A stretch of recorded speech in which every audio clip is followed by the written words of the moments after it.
అందరికీ నమస్కారం. మరో మంచి విషయంతో మిమ్మల్ని ఆహ్వానిస్తుంది హేమాయణం. ముందుగా మీరందరూ నన్ను క్షమించాలి, ఎందుకంటే ఇదిలో కనిపించే వీడియో బిట్స్కి నా మాటలకి అస్సలు సంబంధం ఉండదు. నా మనసులోని మాటలు చెప్పాలంటే ఏదో ఒక సాధనం ఉండాలి కదా, అందుకే ఇలాగా ఈ వీడియో చేస్తున్నాను అనమాట. ముఖ్యంగా ఈ వీడియోలో చెప్పదలుచుకున్నది ఏంటంటే, ఈ మధ్యలో మనకి చాలా వివాదాస్పదమైన సినిమా గురించి, అదేనండి అందరికీ అర్థమయ్యే ఉంటుంది, అన్నపూర్ణి సినిమా గురించి. అప్పుడే ఆ మధ్య ఒక సబ్స్క్రైబర్ ఎవరో ఏదో వీడియో కింద అడిగారు, మీ అభిప్రాయం చెప్పండి ఈ సినిమా మీద అని. అంటే నేను ఇంకా చూడలేదండి, చూసాక చెప్తాను అన్నాను. నేను ఎందుకో మొదటి నుంచి అంత చూడాలనుకోలేదు, నాకు అంత టైం కూడా లేదు. కాకపోతే చూద్దాం అనుకునేసరికి ఆ సినిమా తీసేశారు ఓటీటీలోంచి. ఎందుకంటే అన్ని వివాదాలు వచ్చాయి. మనది ఎప్పటి నుంచండి, కొన్ని కోట్ల ఏళ్ల నుంచి ఉన్న సంస్కృతి మనది. అసలు అది ఎన్నేళ్ల నుంచో ఉందో కూడా మన సామాన్యులకి అర్థం కూడా అవదు. అంత పురాతనమైన సంస్కృతి, అంత సనాతన ధర్మం మనది. ఎవరో వచ్చి మనకి ఏదో నేర్పవలసిన అవసరం లేదు. ఎందుకంటే ఇదంతా సాధ్యమైనది మనకి పాలన పరాయి వాళ్ళ చేతిలో ఉండడం వల్ల. చాలా కొన్ని శతాబ్దాల పాటు పరాయి వాళ్ళ పాలనలో ఉండడం వల్ల మనకి అక్కర్లేని విషయాలన్నీ మన సంస్కృతిలో చొరబడిపోయాయి అన్నమాట. దానివల్ల ఏంటంటే ఈ తరంలో కూడా చాలామంది అవే నిజాలు అనుకుంటున్నారు. నాకు అంతగా పూర్తిగా తెలీదు, కానీ మన ధర్మం రాముణ్ణి నమ్మితే మనం మిగిలినవన్నీ కూడా అవి నిజమే అనుకోవచ్చు. మనకి 4 యుగాలు, కృత, త్రేత, ద్వాపర, కలియుగాలు కలిపి ఒక మహాయుగం అవుతుంది. ఆ మహాయుగం పరిధి ఎంతో తెలుసా? 43,20,000 సంవత్సరాలు. అలాంటి మహాయుగాలు ఇప్పుడు 28వ మహాయుగంలో ఉన్నాం మనం. 24వ మహాయుగంలో, ఆ త్రేతాయుగంలో రామాయణం అంతా జరిగింది. ఇదంతా అందరికీ తెలిసిన విషయమే, ఎన్నో శాస్త్రాలు పరిశోధనలు ధృవీకరించిన విషయం. మనకి ఈ 28వ మహాయుగంలో ద్వాపర యుగం, కృష్ణావతారం ఇవన్నీ జరిగాయి అన్నమాట. కృష్ణావతారం ముగిసి 5,000 ఏళ్ళ పైన అయిందండి అంతే. అంటే కృష్ణావతారం తర్వాతే మనకి ఈ మిగిలిన మతాలన్నీ పుట్టుకొచ్చాయి. ఇది అందరికీ తెలిసిన విషయమే. ఇది ఏంటంటే కలి ప్రభావం కూడా కావచ్చు. కాకపోతే ఆ కొత్తగా పుట్టుకొచ్చిన మతాలన్నీ కూడా మనకి సంస్కృతిని నేర్పించేటట్టు తయారవడం మన దురదృష్టం అంతే.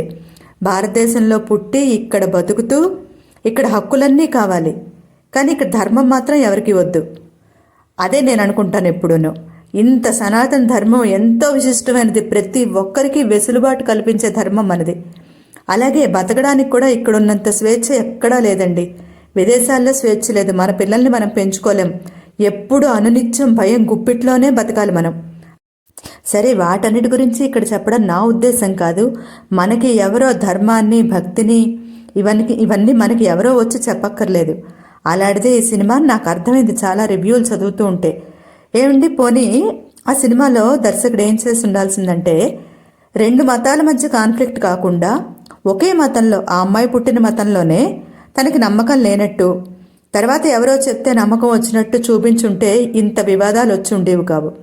సినిమా ప్రకారం చూస్తే ఆ అమ్మాయి ఒక సనాతన కుటుంబానికి చెందినది, కానీ వేరే మతంలో చెప్పిన వాళ్ళ మాటల వల్ల అమ్మాయి చేసిన పదార్థానికి అంత అద్భుతమైన రుచి వచ్చేసిందని చూపించారు. నిజంగా మండదా అండి ఎవరికైనా? అసలు చాలా సంప్రదాయమైన కుటుంబాల వాళ్ళకి ఇప్పటికీ ఆ సంప్రదాయాన్ని పాటిస్తున్న వాళ్ళందరికీ తెలిసే ఉంటుంది. ముఖ్యంగా ఏంటంటే స్నానం చేసి వంట చేసేవాళ్ళకి. స్నానం చేయకుండా వంట చేసేవాళ్ళ సంగతి నేను చెప్పలేను, కానీ మా ఇళ్లల్లో పని అయితే మాత్రం స్నానంతోటే మొదలవుతుంది. ఇంకా మడిబట్టలు కట్టుకొని బొట్టు పెట్టుకుని దగ్గర నుంచి అలా ఏవో చదువుతూనే ఉంటాం. ఎందుకంటే ఆడవాళ్ళకి కేవలం చదువుకునే అవకాశం ఉంటుంది. ఎందుకంటే సాధారణంగా మనకు అర్థమవుతుంది, సంకల్పం చూస్తే అర్థమవుతుంది. పూజల్లో చెప్పుకునే సంకల్పం చూస్తే మనకి అర్థమవుతుంది. ఎందుకంటే ధర్మపత్ని సమేతస్య అంటారు. అంటే అక్కడ పూజ ఎవరు చేస్తున్నట్టు? ఇంటి యజమాని చేస్తున్నట్టు. అతనికి కావలసిన సదుపాయాలన్నీ సమకూర్చడమే ఆడవాళ్ల పని. అంతే తప్ప ఆడవాళ్ళు పూజలు ప్రత్యేకంగా చెయ్యక్కర్లేదండి. మగవాళ్ల పూజలకు సహాయం అందిస్తే వాళ్ళు చేసే పుణ్యంలో సగం మనకు వచ్చేసినట్టే. ఇలాగ యజమానికి సహకరించడమే అసలైన ముఖ్యమైన పని. కాబట్టి ఆడవాళ్ళకి రోజు ఇలా చేయడం కుదరదు. కాబట్టి వాళ్ళకంటూ ప్రత్యేకంగా వ్రతాలు, పూజలు పెట్టారు. మనకి వరలక్ష్మి వ్రతం అని కానీ, మంగళగౌరి వ్రతం అని కానీ, ఏదో ప్రత్యేకంగా చేసుకునే నోములని కానీ. అయితే ఈ మహానైవేద్యం కోసం కానీ, నైవేద్యం కోసం కానీ వంట చేసే వాళ్ళకి, మగవాళ్ళకి అన్నీ అమర్చి పెట్టే వాళ్ళకి తెలుస్తుంది. వాళ్ళ నోరైతే ఊరికే ఉండదండి. అలాగా ఏవో చదువుకుంటూనే ఉంటారు. మా ఇంట్లో నా వరకు అయితే మాత్రం అంతే. సంప్రదాయమైన కుటుంబాలన్నిట్లోనూ అంతే. మా కుటుంబాల్లో నేనైతే ఇంకా స్నానం చేసి వస్తూనే మొదలెడతాను. నాకు వచ్చిన శ్లోకాలు స్తోత్రాలు అన్నీ.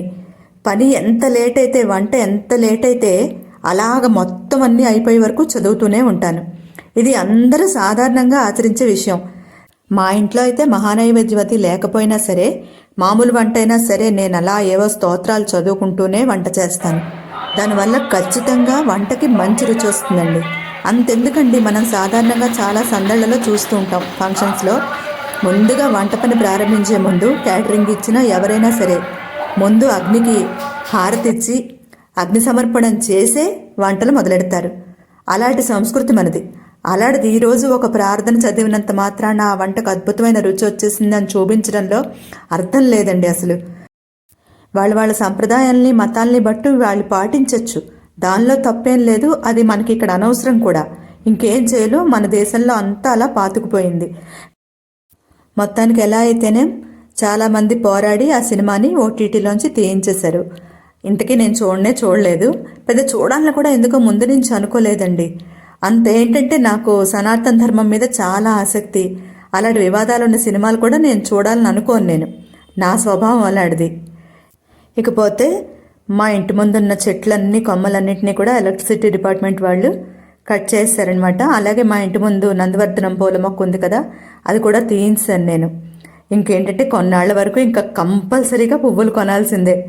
ఇతని దగ్గర కొంటాను. అంతకుముందు వేరే అతని గురించి కూడా చెప్పాను కదా, అతని దగ్గర కొంటాను. మొత్తానికి ఒక్క పువ్వు కూడా, ఎందుకంటే చాలా గుబురుగా పెరిగిపోయింది. అది తీగలన్నీ అల్లేసి ఇంకా మన వల్ల కానట్టుంది.